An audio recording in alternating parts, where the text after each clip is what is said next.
to the entertaining Talkin' Sports.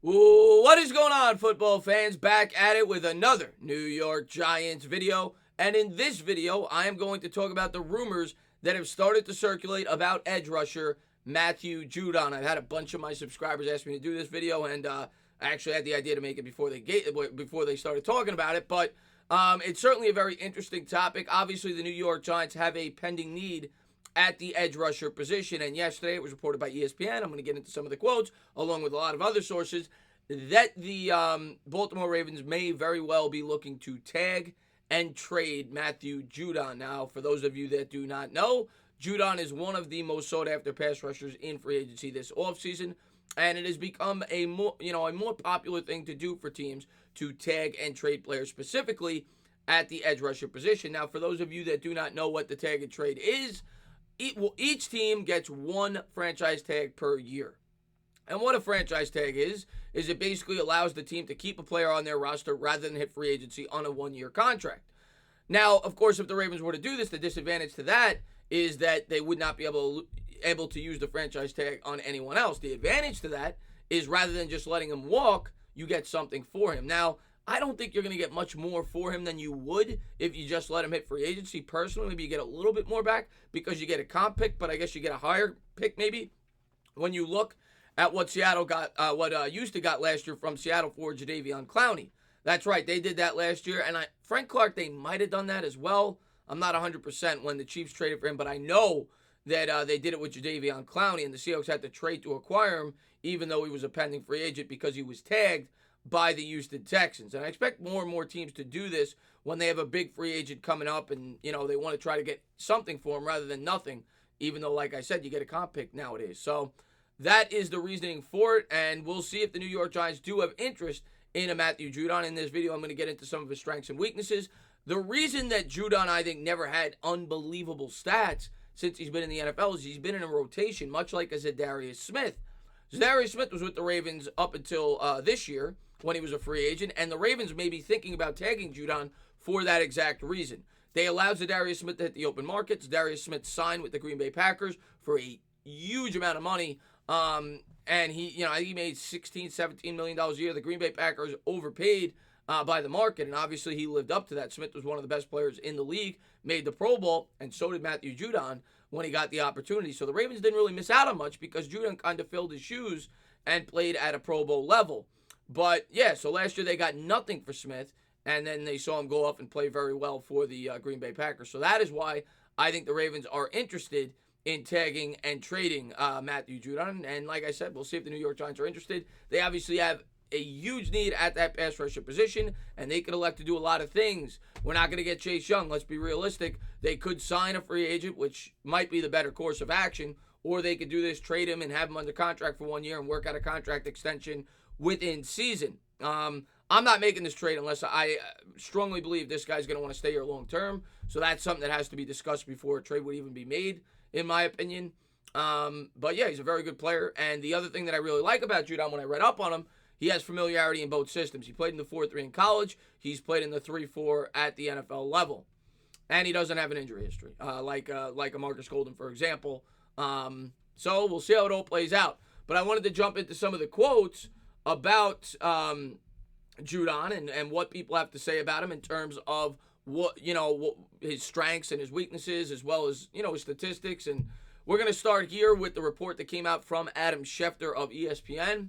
According to Adam Schefter of ESPN, Judon is a candidate for Baltimore's franchise tag and trade inquiries from other team, league sources tell ESPN, potentially continuing the recent trend of offseason trades featuring high-profile pass rushers. Schefter added that the Ravens would like to bring Judon back, but also are likely to listen if another team expresses interest in trading for him. So that is the strength and the power that the Ravens have. They have the ability to franchise him, and if they don't get an offer they like, they just keep him. Or they look to get rid of him on that high price tag. I'm going to get into exactly what that price tag will be in a minute. These are Judon's stats. Over the course of his career, he's been in the league now for 4 years. Next year will be his fifth.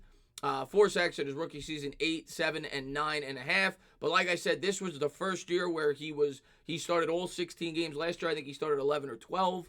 But this was the first year he started all 16 games, and he had a Pro Bowl season because of it. And obviously, Baltimore had one of the best defenses in football, and he was one of their best players. So Matthew Judon certainly had a really good year filling in for Zadarius Smith, and Baltimore really didn't miss a beat. Next up, and I think if I didn't mention, he's going to be 28 next year. His birthday's in August. This is the scouting report on Judon. This came out, I think, a year or two ago.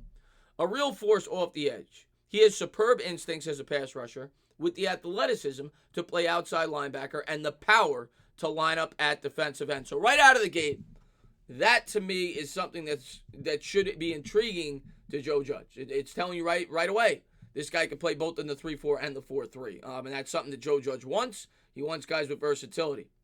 Explosive off the snap and uses his long arms to get an edge on blockers and bat pass attempts away. Also mobile and solid picking up the run. He's still somewhat raw in terms of overall efficiency in his play and will take some unnecessary penalties. He needs to keep working on getting the most from his wingspan and handwork to maximize his impressive athleticism in the NFL. So that tells you a lot of good things, right? It tells you he can play in both systems. It tells you that he's pretty efficient against the run, something that often goes overlooked when you're looking at this position. And it tells you that he's very athletic with a big wingspan. So he's got long arms. So really good stuff there out of Judon. So something that the Giants definitely may want to take a look at in terms of the trades. And this is what was said about further reports on Matt Judon. We're going to try to get as many of these guys re-signed as we can, said the head coach John Harbaugh.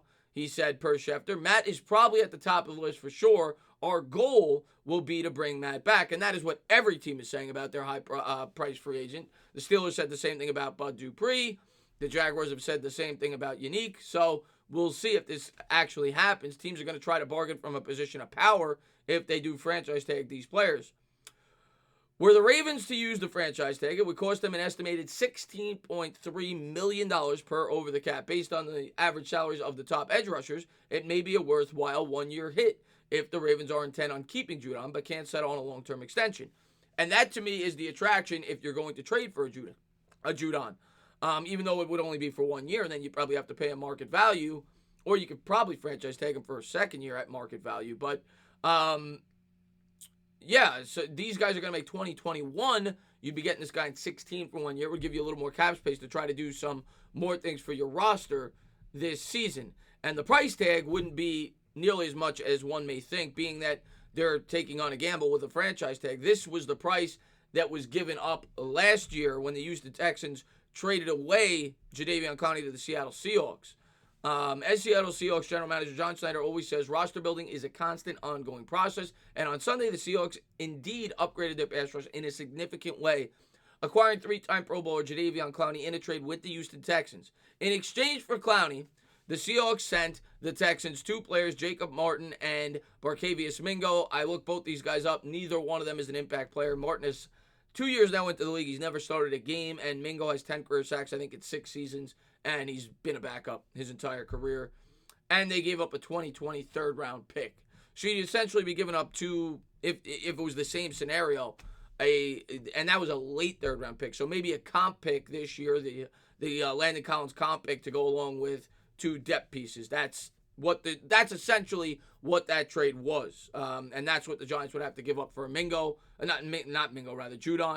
And yeah, is it worth it? That's the question. I'd rather just, if I'm going to sign a edge rusher, I'd rather look to sign one in free agency. But this may be what you have to do if you elect to bring in an edge rusher from free agency, because it seems like a lot of teams are starting to do this. You look last year, there were 3 major trades, in terms of edge rushers, and maybe the Giants won't be able to grab one just from free agency. Maybe he goes and signs somewhere else. So if the Giants do, in fact, want an edge rusher, this may be the approach they have to take. They may have to take a gamble and bring somebody on a 1-year deal, a franchise contract, and look to extend them that way. Or like I said, you could franchise them a second year, and then after that it would be ridiculous in terms of the cost. So we'll see what the Giants will like to do. We'll see if they'll be interested in this, and we'll see if the Ravens, in fact, would look to trade a Judon, or they would just keep him on the franchise tag. Seems as if they don't plan on keeping him there long term.